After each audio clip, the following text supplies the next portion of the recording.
The cabin lights dimmed slightly as the aircraft steadied its course high above the scattered blanket of clouds. The hum of the engines pulsed like a lullaby, steady vibration running through the fuselage that gave the passengers a false sense of calm. Most of them had already settled into the rhythm of long travel. Some leaned back with headphones pressed against their ears, others unfolded magazines or pulled out novels, while a few simply closed their eyes, hoping for sleep. To anyone glancing casually around, it was the same as any other evening flight. People were tired, distracted, ready to disappear into the monotony of air travel. Among them, in seat 14A by the window, sat a woman who did not belong to that ordinary picture. She looked like every other passenger at first glance, dressed simply in worn jeans and a soft travel sweater, her hair tied back without effort.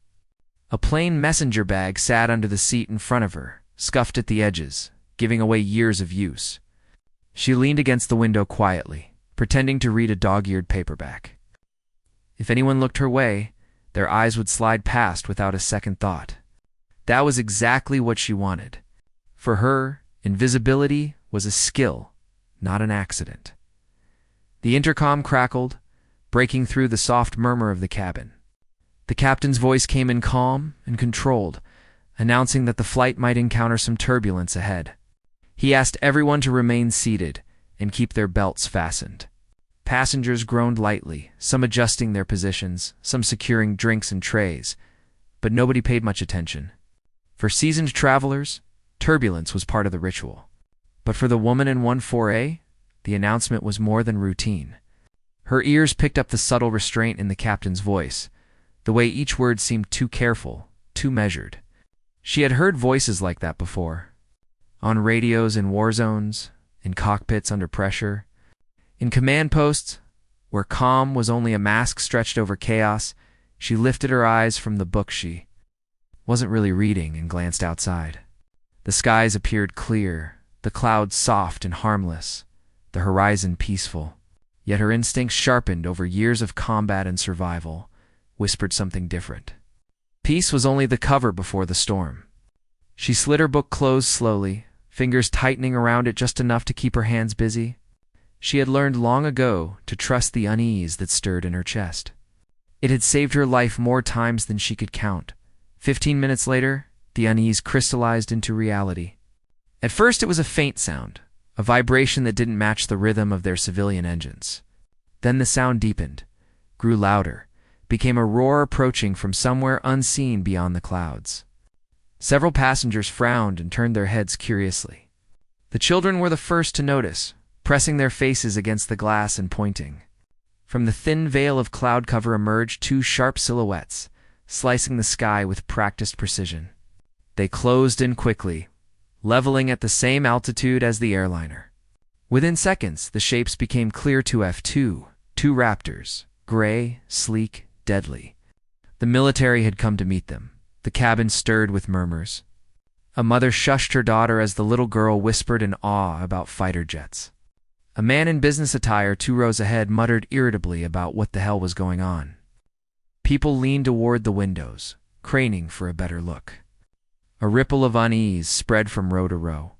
Fighter jets did not appear beside civilian flights without a reason. Something was wrong. The captain's voice returned over the speakers, softer this time, almost hushed.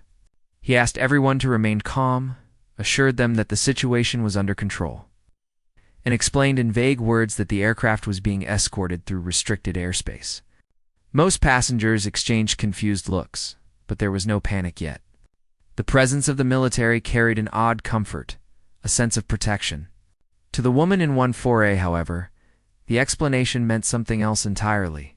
She didn't hear the words on the surface. She heard what was beneath them, the hesitation, the carefully chosen phrasing.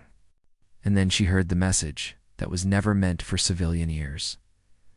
The captain's voice lowered, and only fragments slipped through the intercom static.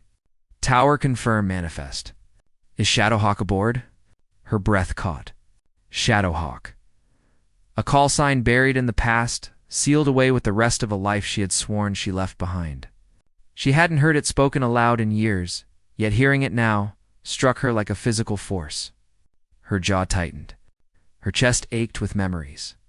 Whoever was in command of those Raptors knew who she was, and they had not come for the plane. They had come for her. Outside, the Raptors held perfect formation, their wings gleaming in the sun. The lead fighter tilted slightly, angling its canopy toward the airliner as though searching through its windows. A voice came through the encrypted channel, a young pilot speaking with crisp precision. Raptor led to civilian flight 214, confirmed Shadowhawk in seat 14A.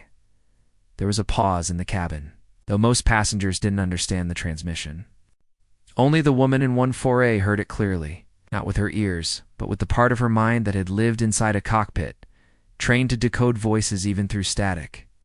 The captain's reply came reluctant but steady. Affirmative. She's here. In that instant, everything changed.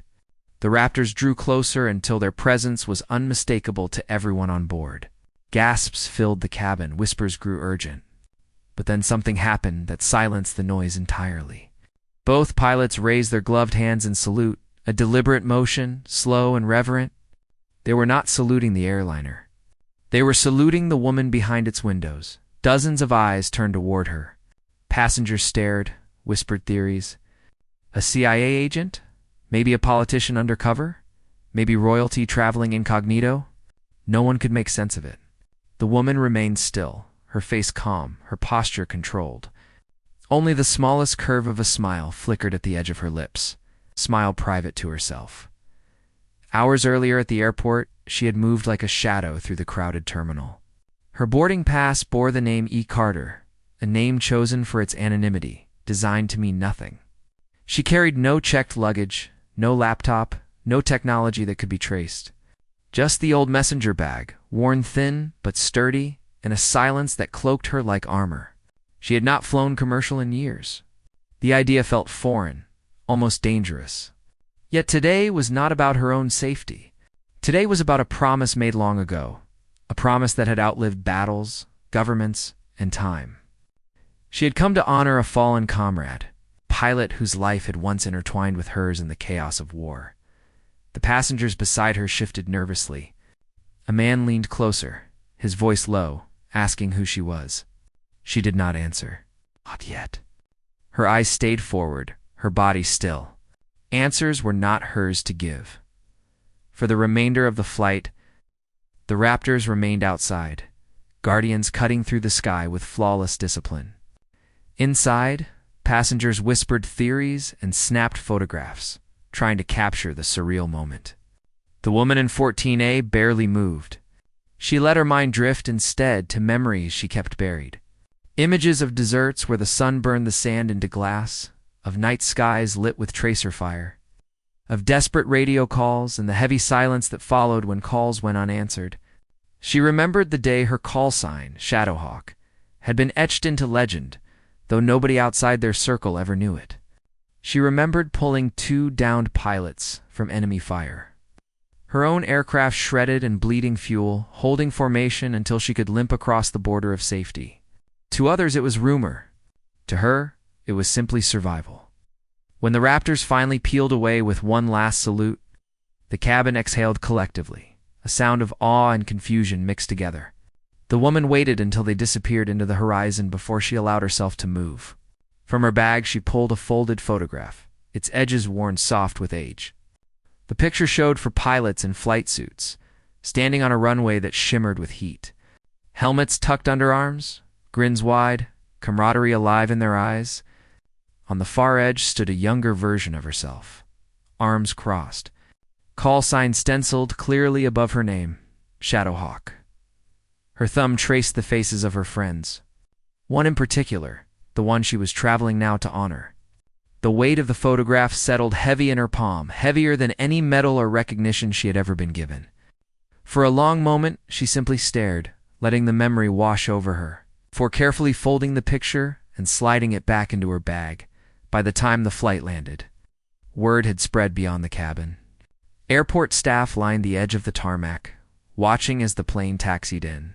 Some stood stiffly at attention, others simply placed their hands over their hearts, not entirely sure why, but compelled by the weight of what they had witnessed. As she stepped off the jet bridge, 2 young Air Force officers waited. They snapped to attention, their salute's sharp eyes filled with respect. One of them spoke softly, saying his father had once flown with her, that she had saved his life. She returned the salute with crisp precision, but said nothing more. Recognition was not what she had come for. She moved past them, disappearing into the ordinary crowd. Her presence swallowed once more by anonymity. That evening, far from the airport's noise, she stood on the edge of a small-town field, lit only by candles. A memorial had gathered quietly, faces bathed in the soft glow of flames. They were not military officials or politicians, only friends and family.